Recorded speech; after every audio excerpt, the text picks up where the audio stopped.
Bom dia. Segunda carta de Paulo aos Tessalonicenses.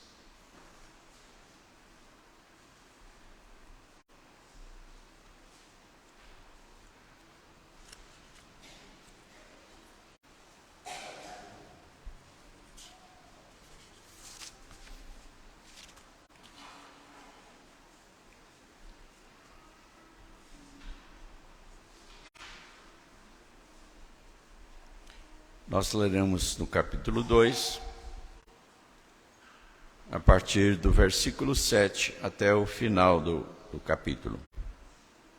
Segundo Tessalonicenses 2, de 7 a 17. Diz assim: Com efeito, o mistério da iniquidade já opera, e aguarda somente que seja afastado aquele que agora o detém. Então será de fato revelado o iníquo, a quem o Senhor Jesus matará com o sopro de sua boca, e o destruirá pela manifestação de sua vinda. Ora, o aparecimento do iníquo é segundo a eficácia de Satanás, com todo o poder e sinais e prodígios da mentira, e com todo o engano de injustiça aos que perecem, porque não acolheram o amor da verdade para serem salvos. É por este motivo, pois, que Deus lhes manda a operação do erro para darem crédito à mentira, a fim de serem julgados todos quantos não deram crédito à verdade. Antes, pelo contrário, deleitaram-se com a injustiça. Entretanto, devemos sempre dar graças a Deus por vós, irmãos amados pelo Senhor, por isso que Deus vos escolheu desde o princípio para a salvação, pela santificação do Espírito e fé na verdade, para o que também vos chamou mediante o nosso Evangelho, para alcançar a glória de nosso Senhor Jesus Cristo. Assim, pois, irmãos, permanecei firmes e guardai as tradições que vos foram ensinadas, seja por palavras, seja por epístola nossa.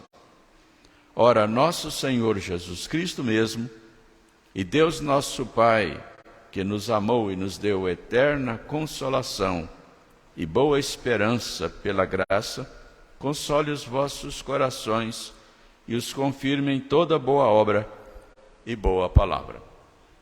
Amém. Boa esperança. Existem vários lugares com esse nome. Boa esperança. Nós estamos falando já há algum tempo desse tema e vamos continuar falando. E aqui a esperança, ela está tendo um adjetivo, boa esperança, que na Bíblia é uma palavra que carrega um grande significado. Quando Deus diz que alguma coisa é bom ou que é boa, e é Deus quem está chamando a esperança de boa esperança, Ele quer com isso falar de uma coisa sobremodo excelente. Lá na criação, Deus, na medida em que ia criando, em que Ele ia chamando à existência as coisas que não existiam, Ele dizia que essas coisas eram boas. E viu Deus que a luz era boa. Quando Deus considera alguma coisa boa ou bom, Ele está considerando isso do ponto de vista dele. Deus tem um gosto perfeito para as coisas.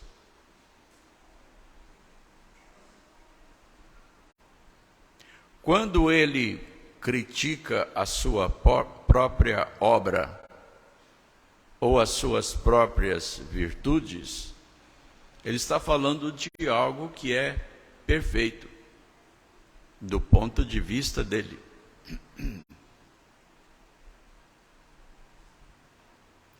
Então, não dá para imaginar o resplendor, a glória, a perfeição daquilo que Deus chama de bom ou de perfeito. É algo que é completo em todos os seus detalhes. Algo que agrada o bom gosto, a inteligência, a sabedoria e o poder de Deus.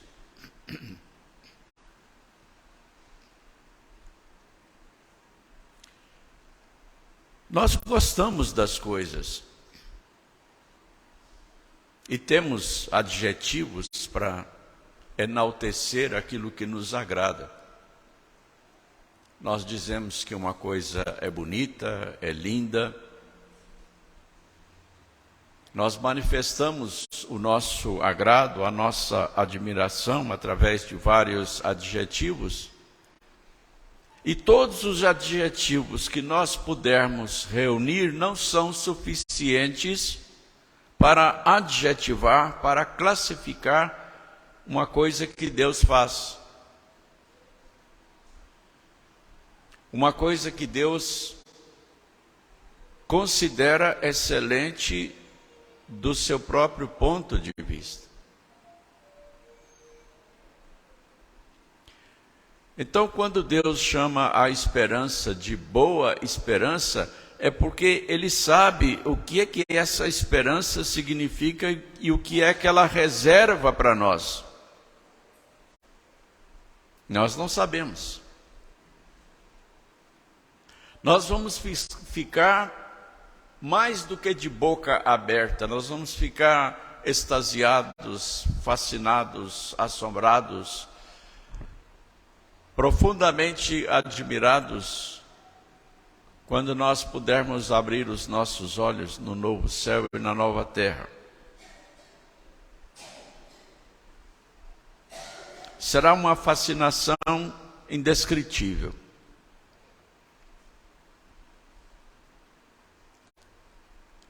E Deus chama tudo isso de bom ou de boa. Porque na língua original é a palavra que Deus quis usar para descrever os seus feitos, as suas obras.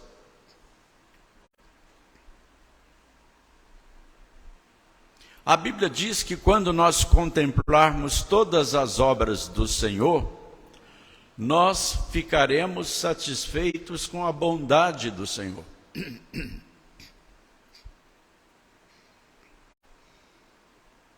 Ficaremos satisfeitos com a bondade do Senhor.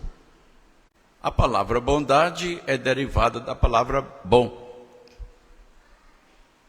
Bondade é o efeito daquilo que é bom. Ficaremos satisfeitos com aquilo que o Senhor criou para nós e que é bom.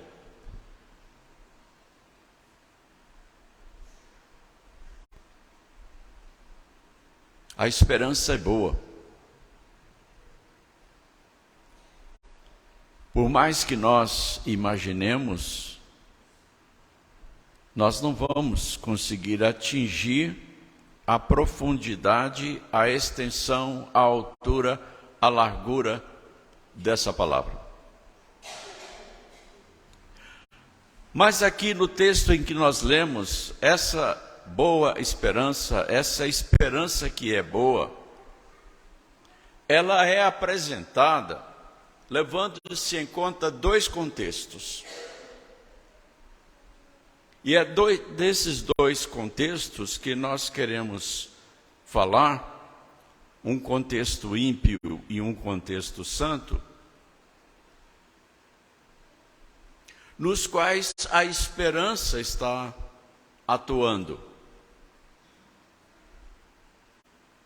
Primeiro, a palavra de Deus nos apresenta esses contextos e depois fala, então, da esperança que está envolvida nesses dois contextos. De acordo com o contexto ímpio, a Bíblia está nos dizendo que o mistério da iniquidade já está presente e já está operante. O contexto dessa palavra de Paulo é escatológico. Escatologia é o estudo das últimas coisas.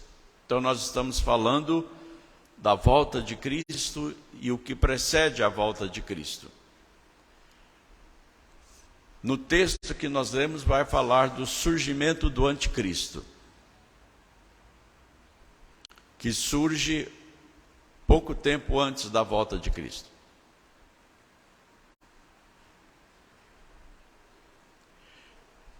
E Paulo está dizendo que nos dias dele e dos seus seguidores, os seus discípulos, no caso aqui os tessalonicenses, o mistério da iniquidade já está ativo, está vivo, está operando. A iniquidade é um mistério,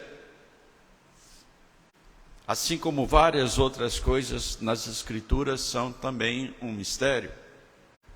A vida é um mistério.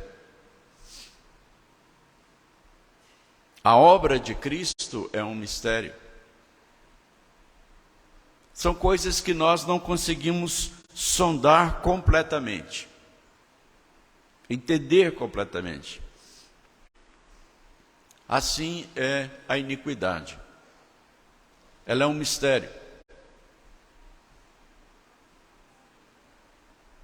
Nós sabemos a sua origem, que é Satanás, mas não sabemos como é que a iniquidade entrou no coração de Satanás. Satanás se chamava Lúcifer e era um dos anjos de Deus, um dos mais belos, um dos mais ricos, um dos mais esplendorosos.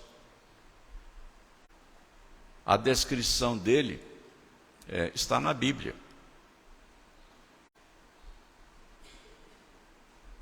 Não sabemos como é que a iniquidade entrou no seu coração. Então é um mistério.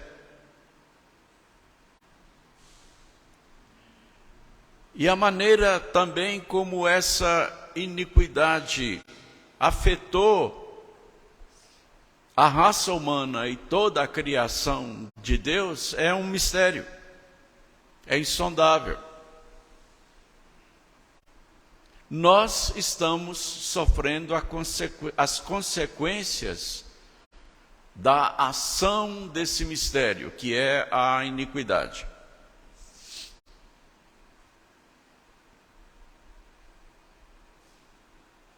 A Bíblia está dizendo que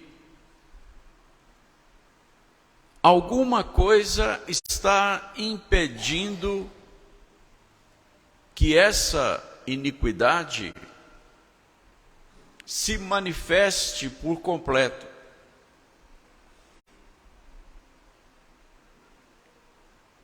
Nós ainda não vimos a completa manifestação da iniquidade. Mas isso vai acontecer antes da volta de Cristo.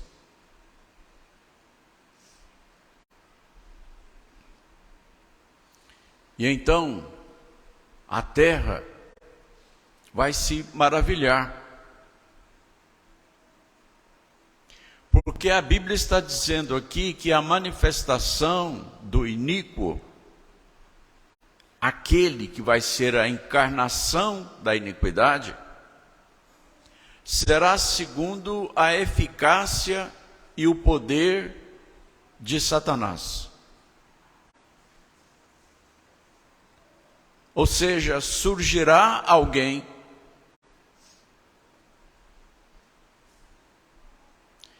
em quem Satanás vai operar todo o poder do inferno para enganar as nações, para enganar as pessoas. Alguma coisa está segurando essa manifestação, está detendo essa manifestação. E mesmo assim nós contemplamos um mundo totalmente tomado pela violência, pela imoralidade, pela corrupção, pelo engano, pelo erro.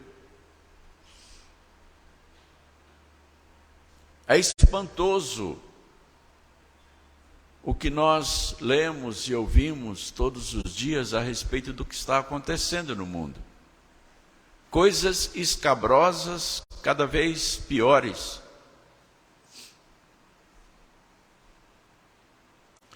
E nós estamos nos acostumando com isso.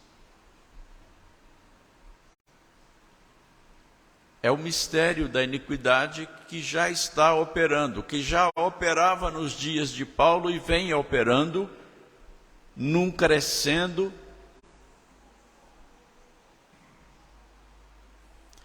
De tal maneira que hoje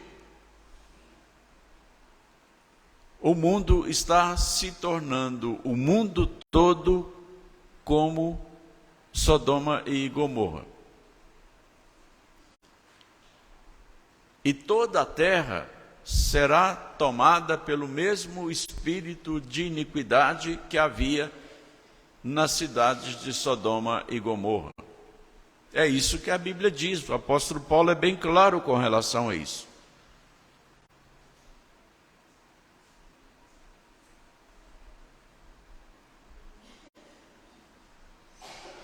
Nós estamos rodeados e imersos numa sociedade dominada pelo mistério da iniquidade.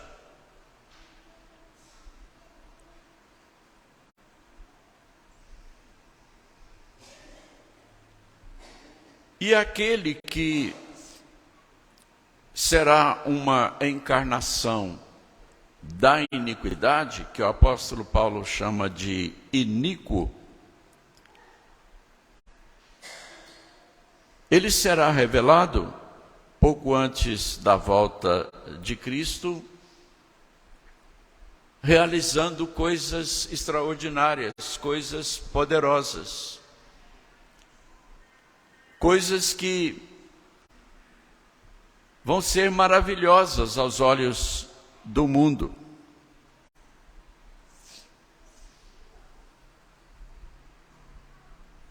Então será de verdade, concretamente, revelado o iníquo, a quem o Senhor Jesus matará com o sopro de sua boca e o destruirá pela manifestação de sua vinda. Ora, o aparecimento do iníquo é segundo a eficácia de Satanás, com todo o poder e sinais e prodígios da mentira.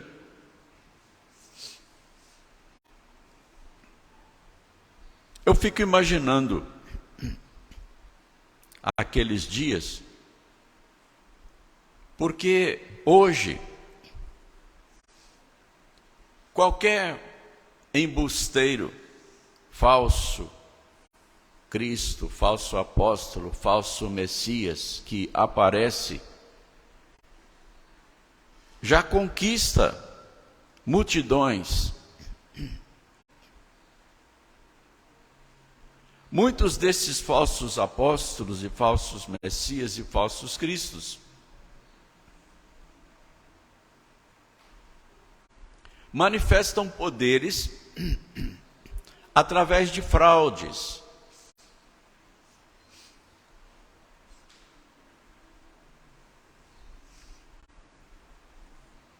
Eu ouvi falar de um rapaz que revelou que foi convidado para participar de uma fraude em um culto de milagres. O pastor e os seus assessores estavam recrutando pessoas para fingirem que estavam sendo curadas. É claro que essas pessoas eram ameaçadas, elas não podiam contar isso. Mas esse rapaz contou.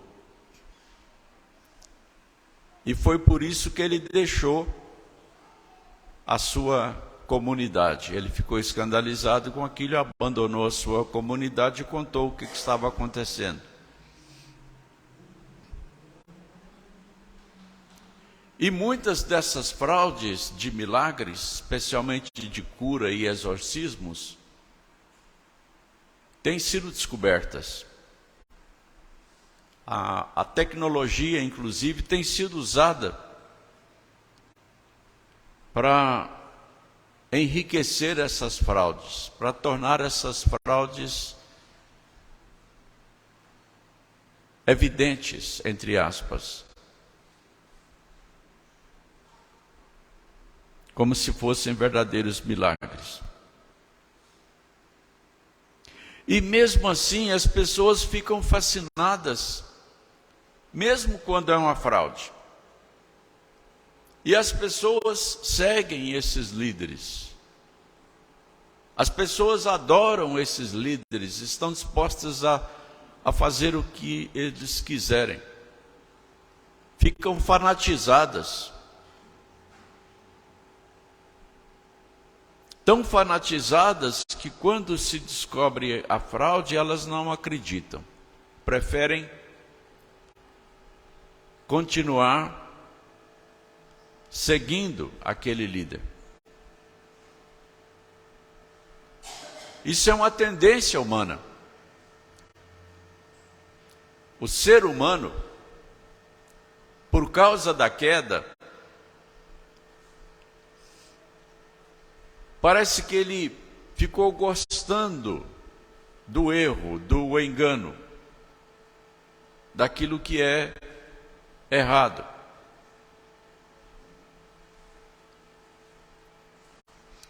E assim nós vemos que a nossa sociedade parece gostar de ser enganada, de ser iludida, de ser fraudada.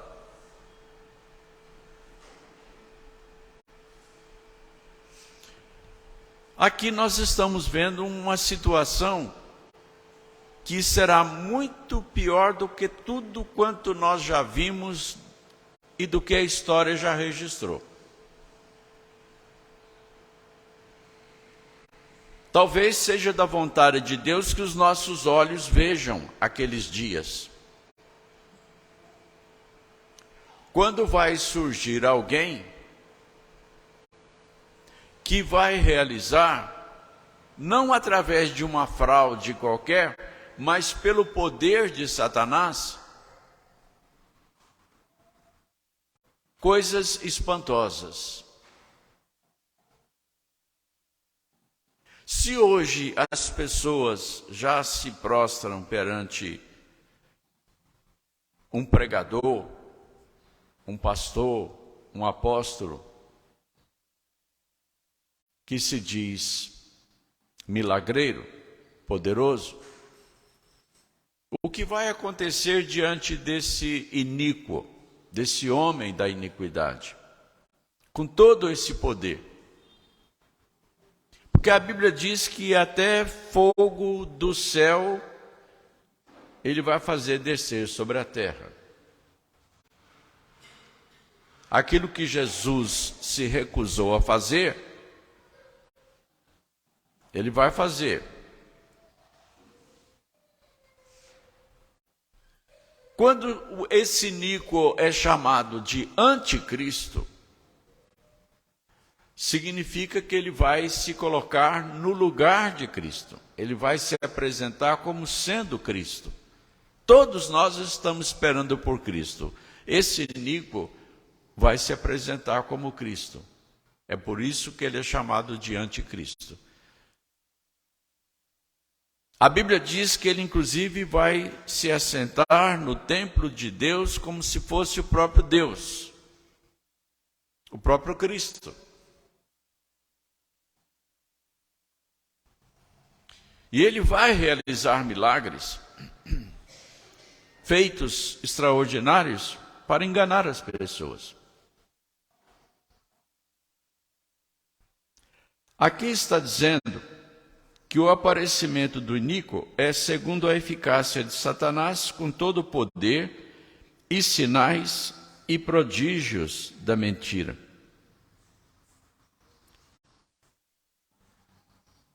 Esses sinais e prodígios são chamados de sinais e prodígios da mentira, porque eles não serão oriundos de Deus, mas de Satanás. Isso não significa que esses sinais e prodígios serão fraude. Eles não serão fraude. Eles serão reais. Serão visíveis, palpáveis, sensíveis, audíveis. Não haverá manipulação por trás desses prodígios e sinais. Eles serão diretamente realizados pelo diabo através desse iníquo. Isso é que vai fascinar as pessoas, atrair, seduzir, enganar. Se hoje as pessoas já se enganam, já se sentem atraídas e seduzidas por fraudes, imagine o que não vai acontecer quando tudo isso for de verdade. De verdade no sentido de que será concreto. Porque como não virá da parte de Deus, então vai ser da fonte da mentira, que é Satanás. O diabo é o pai da mentira.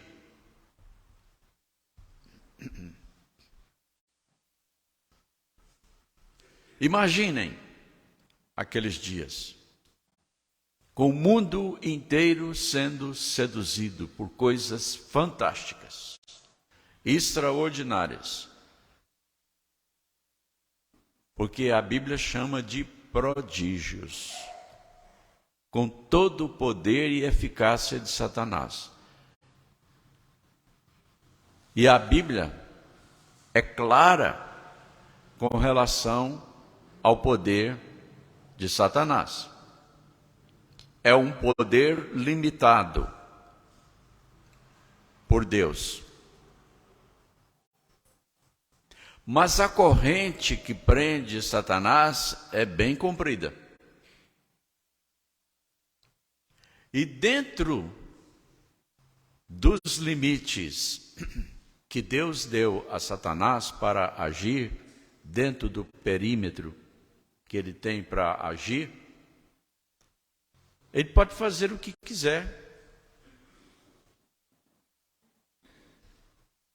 É claro que com a permissão de Deus.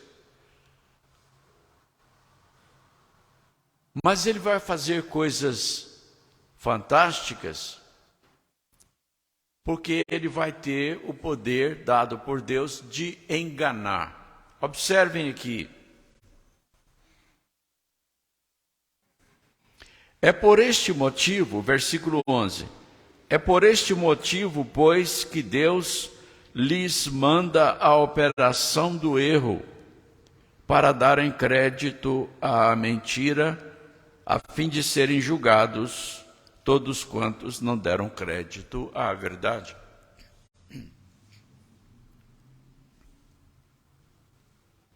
O próprio Deus vai estar no controle dessa situação, deixando que as pessoas sejam enganadas. Essa operação do erro, do engano, da sedução, é um julgamento da parte de Deus contra as pessoas que viraram as costas para a verdade do Evangelho, desprezaram a salvação.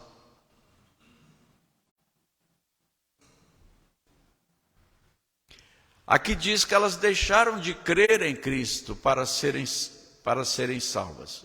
Ou seja, não quiseram a salvação. Voltaram as costas ao sacrifício de Cristo. Então, vão amargar a sedução do erro, do engano. Não é isso que as pessoas querem? Serem enganadas?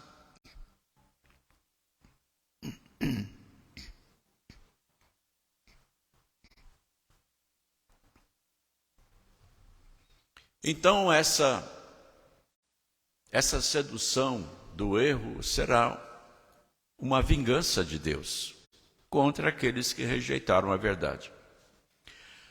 O apóstolo Paulo, no início da carta aos Romanos, ele fala desse estado de coisas em que os homens trocaram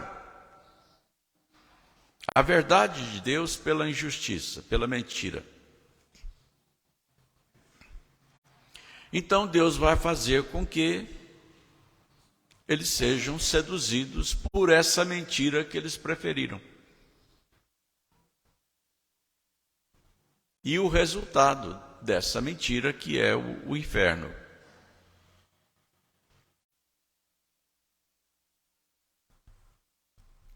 É interessante o jogo de palavras que Paulo usa nesse texto, entre verdade e erro, verdade e mentira, justiça e injustiça.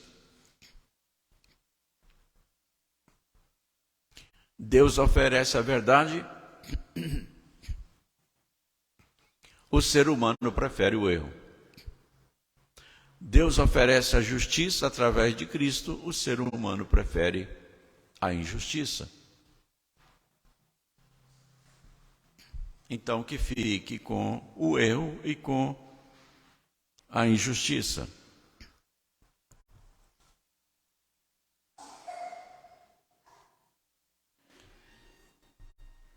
Nós vamos deixar a segunda parte para o próximo domingo, que é o contexto santo. Nós falamos a respeito do contexto ímpio, que vem sendo uma realidade na sociedade de todos os tempos, especialmente da nossa, e que vai se intensificando e aumentando na medida em que nós nos aproximamos da volta de Cristo. Mas há também o contexto santo, relacionado com os justos, com os santos, que também irá se intensificando pela santificação do Espírito na vida dos crentes até o dia da volta de Cristo. Então, sobre esse contexto santo, nós vamos falar no próximo domingo, se Deus quiser.